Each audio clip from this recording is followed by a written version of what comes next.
Nilai yang perlu teman-teman harus dapatkan itu adalah nilai dari UAS.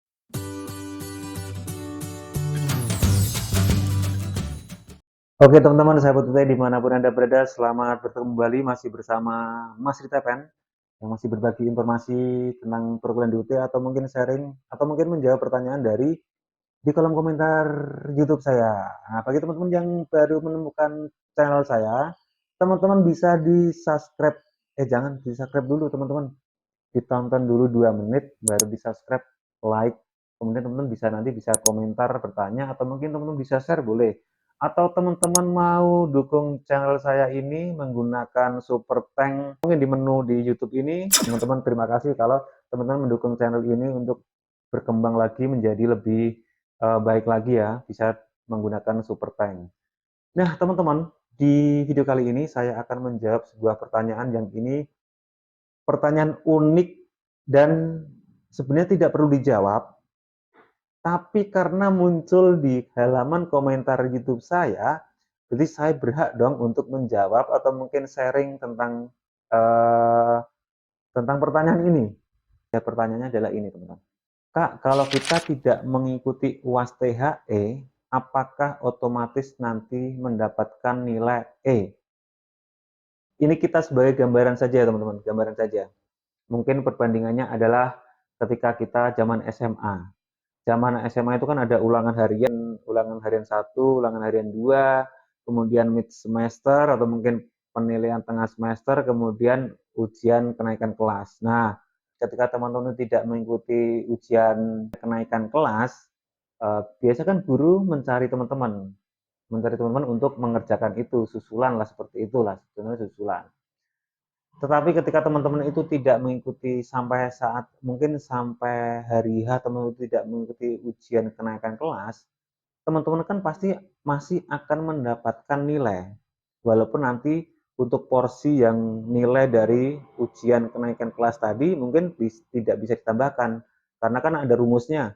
Misalnya UH plus UH1 plus UH2 plus UH3 kali berapa persen, terus kemudian kali nilai pertengahan semester kali berapa persen, terus kemudian kali nilai ujian kenaikan kelas, kemudian dibagi berapa itu menjadi nilai akhir yang ada di rapot. Seperti itu ya. Itu teman-teman zaman SMA. Yang akan saya untuk menjawab pertanyaan ini adalah ketika teman-teman itu kuliah di universitas terbuka. Kuliah di UT itu kan teman-teman selama perkuliahan itu kan mendapatkan nilai namanya nilai mungkin teman-teman ikut TUTAN atau TMK itu kan mendapatkan nilai TUTAN mata kuliah atau mungkin nilai tugas mata kuliah di situ mendapatkan nilai. Oke, teman-teman mendapat nilai. Ketika teman-teman itu tidak ikut UAS THE, nah UAS THE itu kan salah satu skema UAS yang ada di UT.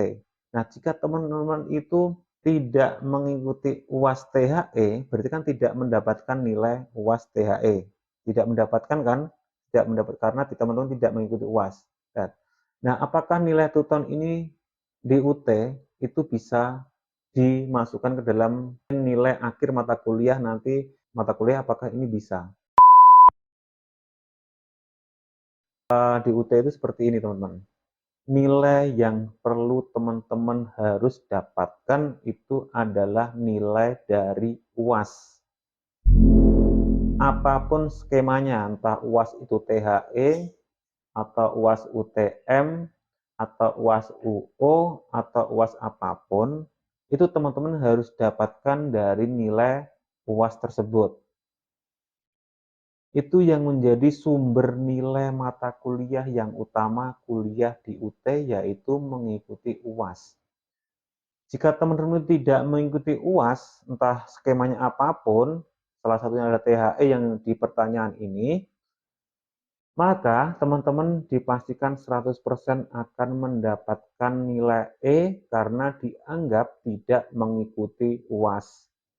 Itu sudah menjadi peraturan dari universitas terbuka. Bahkan ada yang teman-teman harus diketahui juga bahwa jika teman-teman ikut UAS dan mendapatkan nilai di bawah 30%, nilai tutan yang teman-teman dapatkan ini walaupun 100 itu tidak bisa dikontribusikan ke dalam nilai yang teman-teman dapatkan ketika di UAS tadi, yaitu di bawah 30%. Nah, teman-teman ikut UAS mendapatkan nilai di bawah 30%, itu aja nilainya E.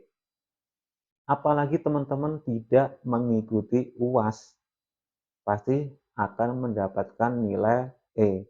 Ini teman-teman yang harus dipahami, bagi teman-teman ini yang kuliah di UT mungkin dari semester 1 sudah mulai untuk mempelajari skema perkuliahan di UT seperti apa, penilaian di UT itu seperti apa, atau mungkin cara pembelajaran di UT itu seperti apa, itu mungkin dari sekarang harus mulai sudah dipelajari.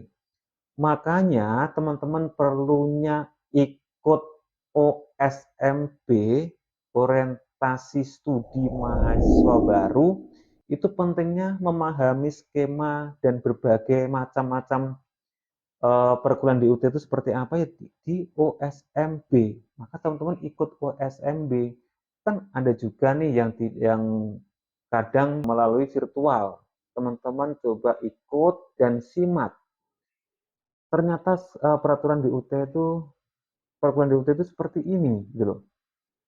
Jangan menganggap oh, cuma OSMB doang, OSMB doang, OSMB doang, tapi nanti teman-teman di tengah perkuliahan bertanya, kok bisa sih nilai tutan saya kan besar. Saya kuliah di UT kan tutan aktif, hanya tidak mengikuti UAS saja kok dapat nilai E. Nah, ini yang jadi permasalahan ketika teman-teman itu kuliah di UT tanpa memahami peraturan-peraturan yang sudah ditentukan oleh UT. Perubahan yang dilakukan oleh UT itu kan tentunya menjadikan UT untuk menjadi lebih baik lagi, bukan untuk menjadi turun.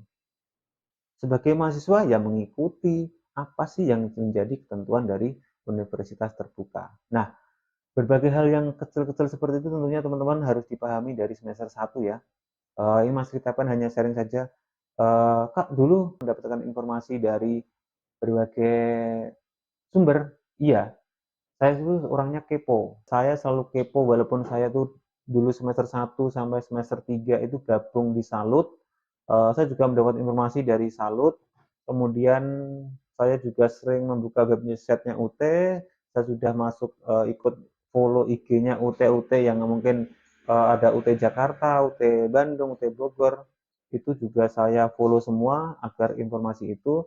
Dan selain itu, biar kita lebih memahami itu lebih mudah, karena kan kalau kita hanya melihat di IG kan cuma membaca, atau mungkin teman-teman itu hanya melihat di websitenya UT itu kan membaca, itu bisa dibaca. Tapi kan kadang kita tidak tahu nih untuk menerjemahkan dari informasi itu apa. Maka dulu saya juga sering melihat video-video yang teman-teman mahasiswa itu sharingkan. Di antaranya adalah Kang Suntana. Itu juga dulu saya selalu melihat, bahkan dia selalu live streaming, dulu sering rajin live streaming, tanya, atau mungkin mendengarkan, dan sebagainya. Atau mungkin teman-teman jika belum tahu bisa simak di UT TV. Nah, UT TV kan itu resmi dari UT. Teman-teman bisa mencari, menggali informasi juga dari situ. Apapun tentang perkuliahan, tentang pembelajaran, tentang apapun info-info yang dari UT itu ada di UT TV. Teman-teman coba dicari di sana. Nah, pentingnya untuk mendengarkan dari sharing-sharing dari teman-teman yang mungkin sudah kuliah atau mungkin sudah lulus itu pentingnya yaitu, oh ternyata kuliah di UT itu menurut si A seperti ini, menurut si B seperti ini, ternyata ada kesamaan. Nah, itu yang bisa kita jadikan referensi atau gambaran untuk kita mengikuti perkuliahan di Universitas Buka. Saya juga waktu itu juga nol tentang UT itu seperti apa. Bahkan saya menemukan UT itu juga ketidaksengajaan, terus terang ketidaksengajaan.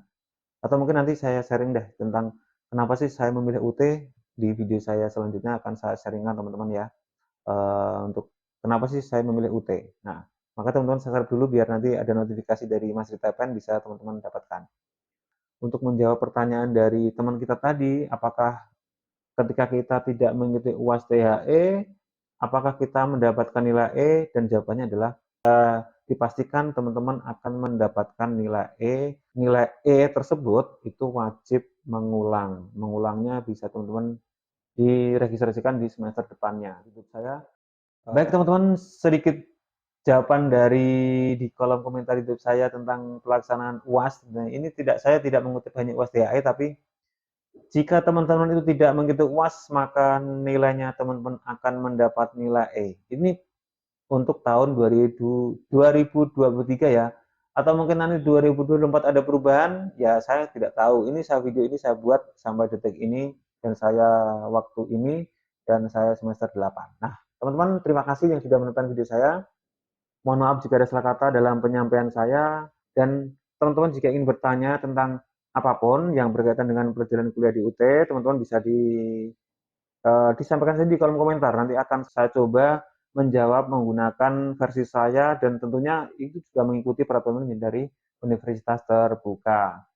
Jadi apa yang saya sampaikan di sini adalah murni pengalaman dari saya. Oke teman-teman, terima kasih dan sampai jumpa di video selanjutnya. Bye-bye.